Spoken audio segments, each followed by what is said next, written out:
Welcome back, Global War 1939. We're going to do an in-depth look at the new point system that we're implementing into the game, trying to get away from just the victory cities and try to get more of the map engaged into the actual war, because we were finding a lot of times it was just you're running the same battles, going into the same areas of the map, and there was other swaths of the map that were just completely ignored.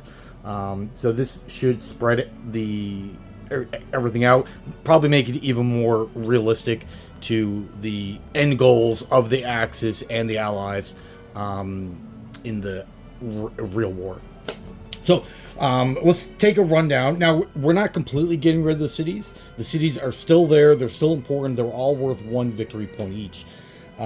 So the base rule, and there's a couple different ways to go about the rule set. For beginners, still go with just the cities and nothing else until you actually learn the game, learn the mechanics, the rules, strategies. And once you feel comfortable, then move on to what will be the standard victory set. Would be the Axis need to achieve 18 victory points by turn 15, and the longer the game goes on, it favors the Allies. So if you have a game that only goes for 10 turns, that favors the Axis. 15 turn will favor the Allies. But you need 18 points by the end of the game. And then there is a third way of running these victory conditions where both sides need to achieve certain points, right? But the standard is going to be the Axis need to achieve 18 points, either by collecting territory, bombing raids, economics. There's a bunch of different things. There's about 24 different objectives that the Axis could achieve. And the Allies' job is simply to stop them. They just got to prevent them, which is probably more in line with what was going on in real life. Germany, Italy, Japan wanted to expand their empires. They all had their own interest in gaining new territory, conquering new land. And the Allies, their main purpose was simply to stop them. So that will be the standard set. So the way the points break down, there's 20 cities on the map. Some are super easy to get, some are really difficult, like Warsaw, for example, super easy to get. Washington, not so much. So if you can get 12 cities, which is pretty doable, that's not like overly stretching your means as the Axis player. And then you just need to get 6 or whatever amount of points that you want to achieve victory. Right now it's set at 18 points. I think that's a little low. Probably 22 points would probably be a little better, a little more challenging. Something like that. Because the game we just played that we ended early, we only made it to round 9 before the Allies surrendered. The Axis were up to 25 points, something like that. So let's actually run down through each additional point that you can gain outside of the cities and go from there. Just talk about that. So the first one, or the first two, will be the Japanese and the German economies. So with the Japanese, you need 90 IPP without bonuses. So this is just territorial, which you can achieve that. You need to take all your original territory, take out China, Communist China, the 4 Russian territories up there, take out the Money Islands, Philippines, Guam. You need both these French territories, Singapore, Burma, Siam. So it's not like we're asking you to go and, as the Japanese player, would have to capture Moscow, because that's never going to happen. But it's take territories within your own realm of influence, your own sphere. And if you can take out all this should get you up to the $90 range. Remember, when you're calculating this victory point, it's without bonuses. So if you do happen to take Singapore, Calcutta, Hong Kong, Burma, they're all worth additional money. So $5, one. Take out the money islands and Philippines, that's another 5. They don't count. It's only your territorial conquest. So if you get up to 90, that's a point. For the European axis, now they're combined, so it's Italy and Germany. Again, without bonus money, it's just your territories. If you get 135, you'll achieve that point. And if you're like, well, that's super high, not really. As the Germans alone, if you take out all of like France, Poland, you got your allies, Yugoslavia, Scandinavia, annex Sweden, take out all these Russian territories here, come into Turkey, a couple territories down here, and you'll be up to the $110, $120 mark, and then your bonuses will get you up to 137. And then you combine that with the Italians, and even if the Italians are having a bad game, let's say they're at 26, well, that puts you at the $135 mark, right? So that's another point. Now, if you're able to achieve both with the Germans and the Japanese, both of those economic points, then you're guaranteed to get the world economy point, which is all 3 Axis nations combined, again without bonuses, make more money than the combined of the allies. And if you can get the 135 with the European Axis to 90 with the Japanese, you're guaranteed to get the world economy. So that's the third point.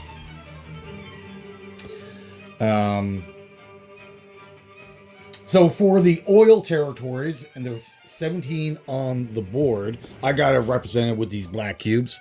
You can use anything that you want, though. So there's 7 territories here. There's Romania. Over in the Pacific, all these Dutch territories, they're all worth oil. So if you can achieve 8 of these territories, and there's 1 in South America and there's 2 in North America, but the ones in North America you're probably never going to get. But if you can achieve these oil territories, if you collect 8 of the 17, you'll get a point. But if you can get up to 12, then you'll get 2 points. And again, 12 seems like a lot, could be, but if you take out all of the Middle East, Saudi Arabia, Romania, well, that's 8 right there. And then the Japanese just need to get 4 of the money islands, which they're going to get or go after regardless, because they need the money that those islands provide. So you can count on the Japanese collecting at least 6 or 5 at least. And then you come into the Middle East, which is you want to come in here anyways, because these 4 territories are worth $5 to the Italians and the Germans if they are able to split the territories. Say Italy takes this and Germany takes these 3, then that's $5 to each country. So you're going to make a play for that regardless. So the oils were 2 points. The resources I have on the map that with these blue cubes. So there's 21 total, and they're spread out all over the map. Most of them are in Europe. So Ukraine, Caucasus, Turkey has 1, Romania. There's 2 up in Scandinavia, 2 in South America. North America has 3. New Zealand has 1. And there's a bunch over here, which if you're playing Japan, you're going after this territory anyways. And then 1 in China, 1 here. So if you can collect 14 of 21 of these territories, you'll get a point. Are they difficult to get? Some are really difficult, like the one in Brazil, the one in Canada, US. You're probably not going to get those, so I wouldn't even bother. But the rest, like the ones in Russia, you're going to have Romania anyways. Scandinavia, well, you're probably going to annex Sweden, so that's another one. So there should be, like, you're going to get a bunch just by playing the game, regardless, without even thinking about it. The ones that are hard which you would need. So let's assume you completely knock out Russia and you take all this. You own Scandinavia. You come into Turkey. The Japanese got these 4 up here. Let's assume all that's true. Then you would only need 2 of 3 more. Like the one in New Zealand, you can make a play for it, but probably not going to get it. Then you need 2 of 3 more. You need the one in China, which if you're going after this objective anyways, and if you own all of the Chinese territories, it's a $7 bonus for the Japanese. So why wouldn't you? Yes, but China's not like you're just walking in and doing whatever you want. China is quite difficult to take, but if you can achieve it, then you get 1. This territory here, if you can get that one, or the third one would be down in Congo. So if you can get 2 of any of those 3, then you'll achieve that point for resources. But of course, you're not going to get that without thinking. Some strategy would have to be in place. You need to make a play for it, and the allies can probably see that coming, and of course they're going to try to stop you. So getting the resource point is not a guarantee. I feel getting the oil points are easier. Now there's the waterway axis, which what that means is all these access points. So here there's a canal here, one up in Gibraltar, there's one, Denmark, there's one, and Istanbul, there's another one there. So if you're gonna get 4 of those, and the 5th one would be the Panama Canal, you could probably forget that. But if you can get the 4 in the European Cairo area, well, that's a victory point. Like the Italians are going to go after Gibraltar anyways. Germans are going to take Denmark on round 1. There'd be no reason why you wouldn't. So that's 2. The Italians are going to make a play for Cairo because they have to. And so that's a 3rd. And then why not go after Istanbul to get that other point? Or other causeway to gain that extra point, right? The Atlantic Wall points have 5 ground forces in each of these 7 territories. Again, super easy on paper to do, but you just need to get the material, purchase infantry, tanks, whatever. As long as they're ground forces, planes won't count. I wouldn't focus on this early game. This would be more of around 10. You got your defenses in France to defend off the British and the Americans from making landings. Once you feel that safe, Russia is probably on the ropes at that point. Then you can start dropping 3 infantry, 5 infantry, and just maneuver them around, ensuring that you have at least 5 in each territory, and you'll gain that point. Fortress Europe is a point, which basically means you're going to either capture or annex all of the European neutral territories. Well, that's not too difficult. Poland, you're going to attack. Oslo, Narvik, you're going to attack. Denmark, you're going to attack. You're going to do all that on round 1. So that's 3. Once you declare war on the Russians, you're going to take out the Baltic states. So that's another one.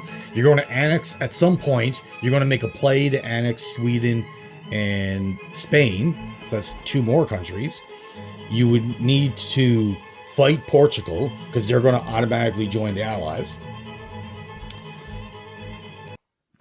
So that's another country there. So the only ones left outside of that, and most of these countries you're either going to attack or make a play to annex regardless. And the only ones left would be Switzerland and Turkey. Now, Switzerland in most games, there's no need to go in there, but now there is a need to achieve that point. And Turkey is actually tied into 3 victory points. You got your Causeway one you need 4 of the 5. So that's Istanbul. You have a resource territory. So that's one of the 14 that you need. And the all 3 territories ties into getting all the European neutral countries aligned to the Axis, either by conquest or annexation. So Turkey's tied into 3 victory points. So of course you're going to make a play for that. I wouldn't do that right away. I would wait till you're, Moscow, Stalingrad, Leningrad are under German control. If they're able to achieve that. Once you have the 5 cities in Russia under Axis control, then you build up a force in Romania, drop. And you don't even need to go with a massive force, 5 tanks, 6 infantry, 4 artillery, something along those lines. And you should have no troubles of walking into Istanbul and their capital and their third territories undefended. Whenever they populate, their navy only consists of 2 ships, so the Italians can knock out their navy pretty easily. Mind pending that the Italians are in control of the Mediterranean, of course. And then once you have Turkey, Russia's probably subdued to a degree. If you're able to achieve that, then the Middle East is just essentially walk in at that point, and you got all these oil territories that you're going to want, right? So a lot of these points, if you're seeing, there's a bit of a theme. One objective leads to another objective. They're all tied in together, right? So the Atlantic Islands, this one here, I wouldn't even, me personally, I wouldn't even bother to try this one. So in order to get this point, you need the island of Newfoundland, Ireland, Iceland, Greenland, and the Caribbean islands. Good luck trying to get that. Like, that would be a super late game point that you would get. You would need to completely control the Atlantic. The British would have 0 fleet. The Americans wouldn't have anything. You need being a 100% control of the Atlantic just to even think about making this move. If you can pull it off, fantastic. But me personally, I wouldn't even bother. With the amount of resources that you need to pull that off would be quite difficult. Not impossible, just very difficult. The Roman Empire would be another point for you. So in order to even before you start thinking about this one, you need to first, your objective would be complete control of the Mediterranean. Then you would go after this. So to get this point, you need all the islands in the Mediterranean. You already start with 2. The Greek islands, you're probably going to make a play for that as well. You would also need Greece and Gibraltar again. Most games, Greece is going to fall. You should be going after Gibraltar to limit the Allied reinforcements into the Mediterranean. And if you're able to annex Sweden, then Gibraltar falls super easy anyways. But if you're able to take all these territories, then you'll get a point. Now, down in Africa, believe it or not, is worth a lot of points for the Axis. So this really makes the battle for Africa super important for both sides. So we got this broken down. I'm just using the markers so you can see all. So all these American marked territories. If you're able to get all these territories, then you'll get a point. Now, 4 of them you already start the game with. If you're able to get Spain to join your side, then you can annex that one. And the rest of these are on a die roll on the first round. So if you're super lucky and all these align to the Axis, well, you don't really have to think about this point. You just got to worry about the Allies taking it away from you. But if you're super unlucky and all these go free French, well, now you have a fight on your hands. So it all really depends on the die roll, how you want to achieve this point. The hardest one, or one of the hardest ones, will be the Horn of Africa. This point here, where I got all the British roundels. In order to get this, so you start with these. Usually, normally, round 3, this goes to the British come in. It's very difficult to reinforce this area. So the British will probably go in and capture this. Then you need to figure out a way to recapture it at some point in the future. But the key to this victory point here is Cairo. Just forget about the rest of the territories. Take out Cairo. If you're able to achieve that, then the rest of this falls super fast, and you'll be able to get this point. But that's if Cairo falls. Now, if you can see, Cairo's tied into 3 victory points, so there's no reason why you wouldn't. So the city itself is worth a point. It's tied into the causeway, the water access. So of course you want that, because you need 4 of them, and this is one of the 4 that you need. And the territory is tied into the Horn of Africa point. So of course you're going to do everything you can to take out Cairo. And of course, not only that, then it makes the UK and Europe poor. This is worth a lot of money for the allies. So of course you want to flip that. Where I got the Russian marker set up, this is all worth 1 point. So this would be West Africa. So you need... Now, usually there's not a lot of fighting coming down here. The British and the French own most of this. 5 of the territories, you roll a dice, so they could flip to the Axis. They could stay allied. If that's the case, this would be like a... If everything's going well in the Mediterranean and Europe, you already own Northern Africa, then you could start making a play for this. But this would be like a late game thing. You wouldn't worry about this. Anything, like, I wouldn't think about this until like turn 9 to 12 type of deal, right? And then Southern Africa would be another point. Again, this is probably a difficult one, because if you are able to take out Cairo, then the British are going to lose their minds and start reinforcing down here even more. They already got a colonial factory, put down a military base. These 2 territories are probably aligned because if Portugal flips, they'll align to the British. But if you're able to come down and take all this out, good. It's a victory point. Don't forget, Madagascar is tied into that as well, right? So for Africa total, so because Cairo is tied into 3 and the territories, if you're able to take out all of Africa, this would be 1, 2, 3, 4, 5, 6. So it's tied into 6 victory points.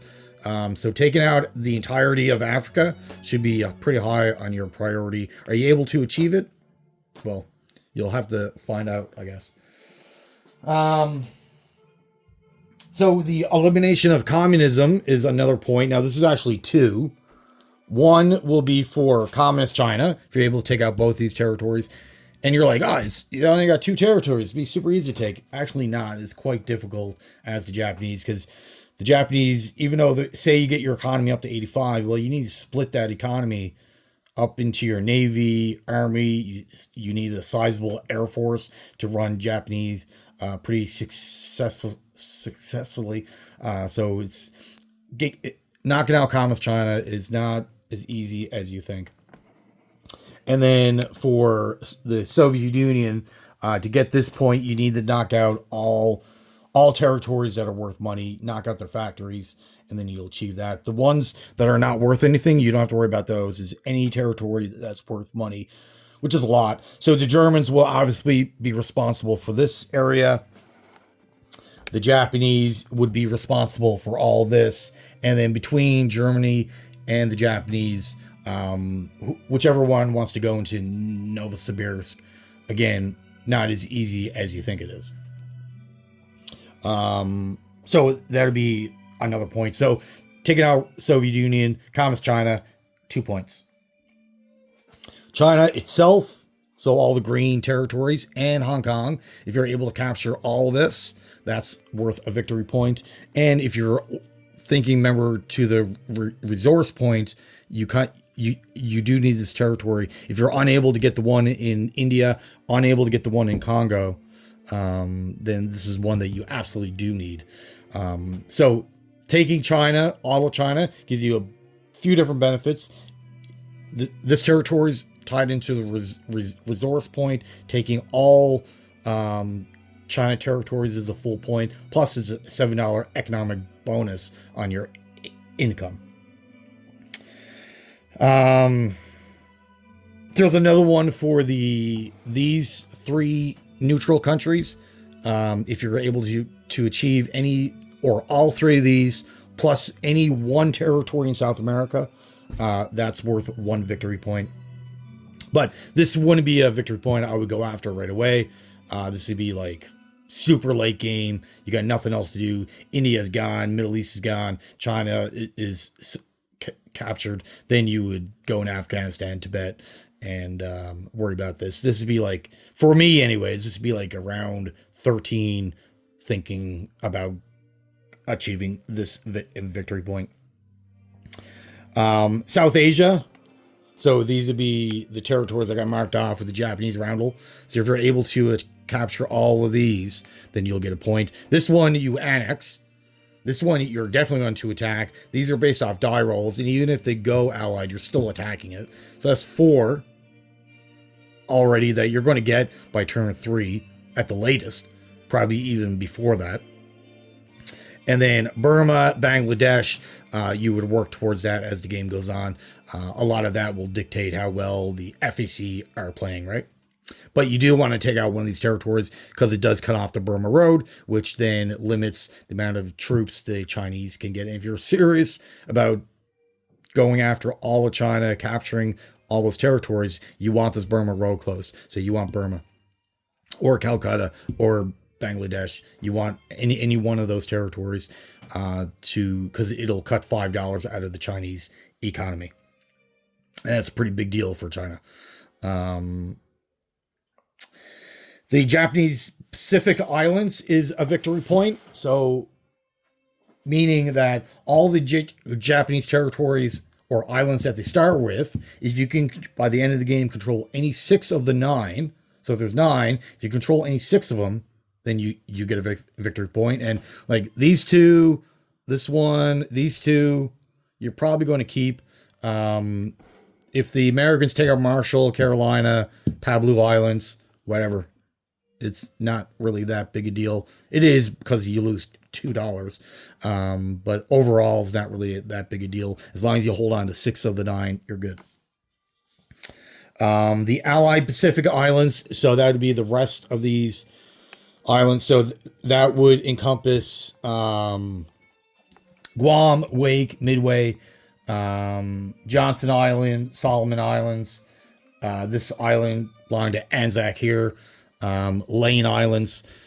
So if you can get any 4 of them, then you're good. You'll get a point. Guam, you're going to go after 100% because it's tied into a $5 bonus. If you own the Money Islands, Philippines, and Guam, you'll get a extra $5 per round. Probably the next 2 easiest ones will be Midway and Wake. They start the game with 1 infantry each, but there's normally a sizable American Navy here, so you can expect a counterattack. So if you're going to make a play for this, you want to reinforce it, put your Navy in position, so if the Americans come in, you can counter them. So not saying this would be super easy, but it'll be easier compared to Lane Islands, which is like way over here on the map. You probably need to dominate in the Pacific before you even think about making a landing here. Same thing with Johnson Island. Gilbert and Solomon Islands are usually empty. These 2 islands count as well. Now, if they flip, say after round 1, they flip axis, then great. Then you only need, and you're going to go after Guam, well, then you only need 1 more. But the problem with these, they're undefended. Anzacs here, load up a transport, walk 2 guys on, and then they go back to the ally side. So it's good if they flip to the axis, but I wouldn't count on these being part of the 4 that you need.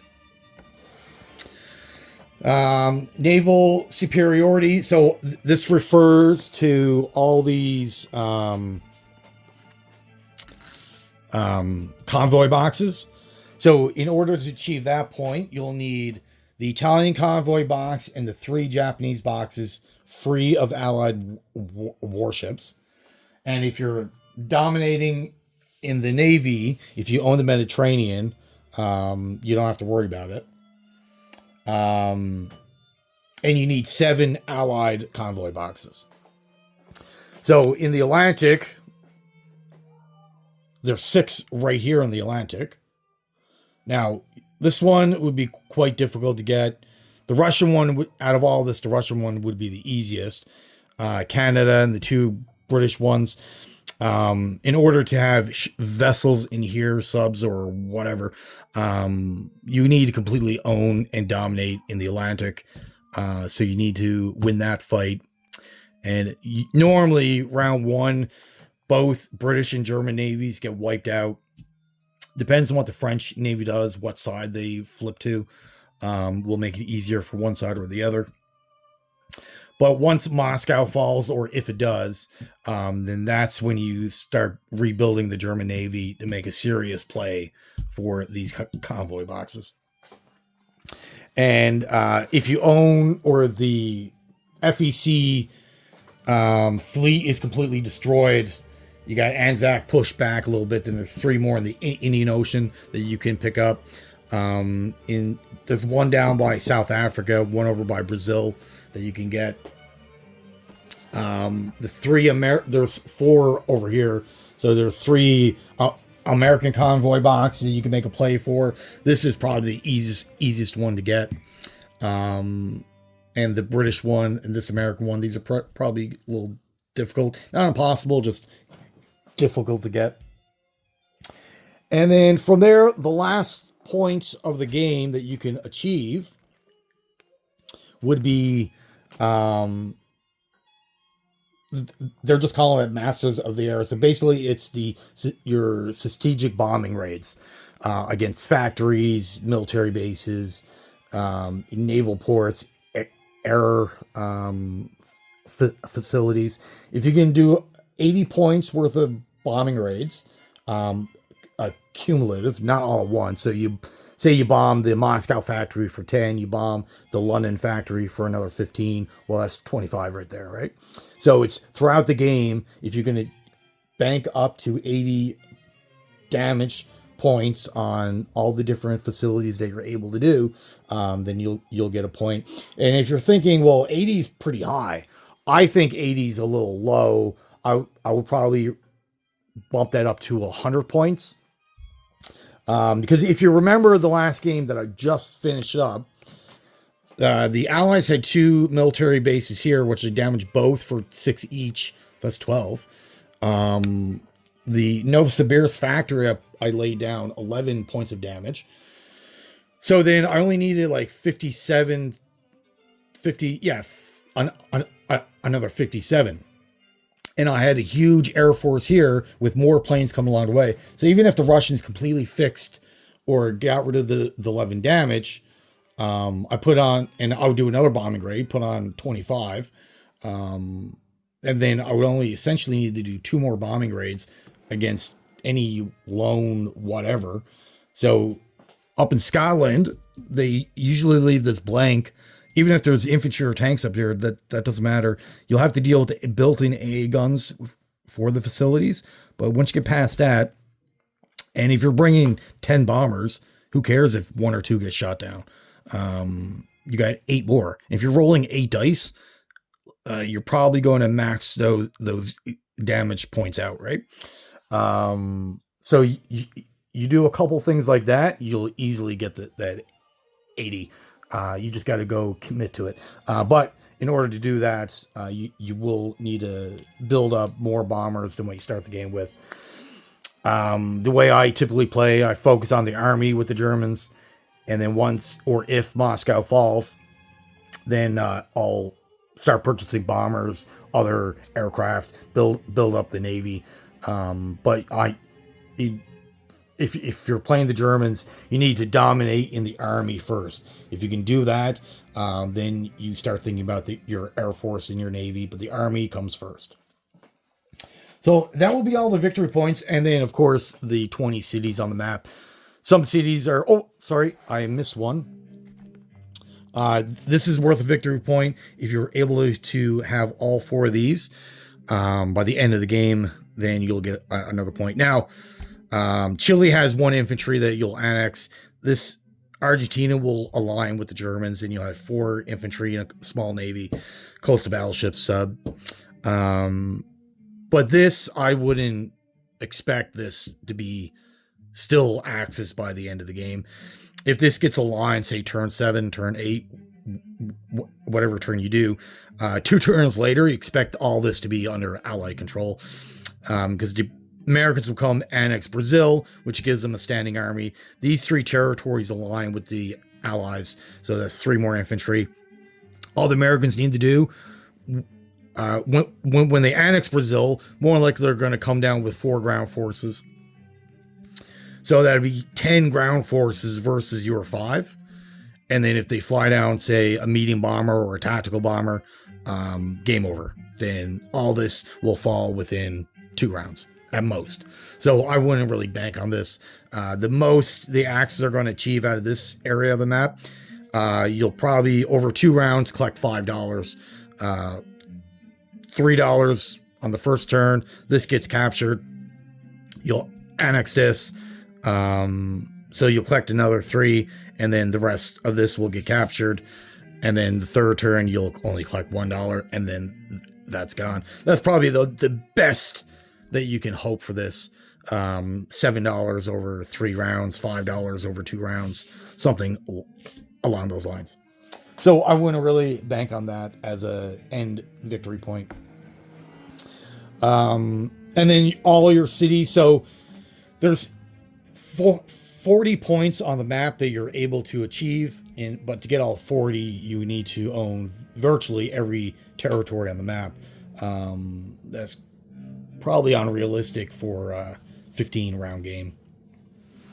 But focus on the ones you know you can get. Some are super easy, like the territories, like annex or conquer all these neutral territories, just as long as you don't forget about Switzerland. So that's not too difficult. The 5 ground forces in these 7 territories, that's not too difficult, and you kind of want to have some kind of defensive base here anyways, to ward off the British and the Americans from even landing in the first place. So that's not too difficult. The oil can be tricky, depends. To get the oil points, it all depends on if you're able to take out the Middle East. If you fail to take out the Middle East, you're not getting the oil points. And this is also key on the world economy points as well. So that's 3 if you're getting $90 for the Japanese, 135 for European Axis, then you'll get the world point as well. And taking out the Middle East is key for that. Because you that's 5, 6, 7, 8, 9. This is $9 if you own all this, right? So, but yeah, so that's all the points. That's how they're all broken down. Because a lot of our videos we've been talking about, I need to get this victory point, but we haven't really explained what they all are. So that's the 20 of them, plus the 20 cities. So there's 40 points on the map for the Axis to achieve. And the Allies, they just need to stop them. They just got to prevent them from gaining these points. Right now, the mark is set at 18 to win. I think that's a little low. 22, 25. 25 might be a little much, but 20 to 22 would be a more realistic, challenging game. Because if the benchmark is too low, you're probably not going to have a fun game. And the way I approach 39 is I'm banking at the end of the game I'm going to have 12 victory cities. That's the way I plan out my strategy as the Axis. That I'm going to plan it out so by the end of the game I'll have 20 or 12 victory cities out of the 20. So then I would just need 6 more. And if I'm getting 12 victory cities, you're probably getting the 135 for Europe. You're probably getting the world economy. Out of the 3 of them, the Japanese getting up to 90. That's the challenging part. But if you're able to achieve it, great. but getting 90 for Japan is quite difficult, considering they only start with 41. So a lot of luck, good strategy, good die rolls, picking the right units, when to place them on the map, what to buy, and when will be key to getting $90 for the Japanese. But if you're able to pull it off, then that's 3 victory points, and then you just need 3 more if you have the 12 cities. But mind you, the 12 cities, you could probably even get more if you take out Cairo, Calcutta. Taking out Calcutta and Cairo, yes, it is quite hard. But if you're able to take out both of them, you're essentially, to a degree, eliminate the Commonwealth from this area of the map, and then you'll have a free hand to do whatever you want, right? Yeah, so that's how I would approach the game. So more realistic number would probably be a 22 point for the Axis win. But as of right now, it's set at 18, so not too hard at all. But the key would be Africa, would be super key, as it is tied into like 6 victory points. So you want this. You should, as the Italian responsibility will be Africa, especially Northern Africa, the Horn of Africa. That is solely the Japanese or the Italians. The Mediterranean, getting all those islands, that is solely the Italians. Helping the Germans get into the Middle East. If you're going to help the Germans do all this, you'll have a good game. Russia, that's solely the Germans' responsibility. All the territories up in Europe, Scandinavia, the Atlantic Ocean, that's all Germany. Most of the Middle East will be Germany. And the Japanese responsibility will be obviously Southeast Asia, China, all these money islands, keeping the Americans distracted so the Germans can do whatever. That is all the Japanese. So you want to focus on your Navy, build that up, make it threatening, so the Americans are land or building ships in the Pacific. Yes, then the Japanese will have to deal with them, but the more money that pours into the Pacific, that's less money into the Atlantic that the Germans have to worry about, giving them essentially a free rein to do whatever they want. And you're going to achieve most of your points. Most of your points are going to come out of Europe, and that's how you'll win the game. Use the Japanese to distract the Allies, so they think they can win by eliminating the Japanese Empire. Meanwhile, the Germans and the Italians snuck up behind you and just dominated this area of the map, winning the game for the Axis. Cool. All right. Well, that is it. That's the rundown of the victory points, and give you something to think about of what you need to do, where you need to go, plan out your strategies, and good luck. Well, again, thank you for watching. Have yourself a great day.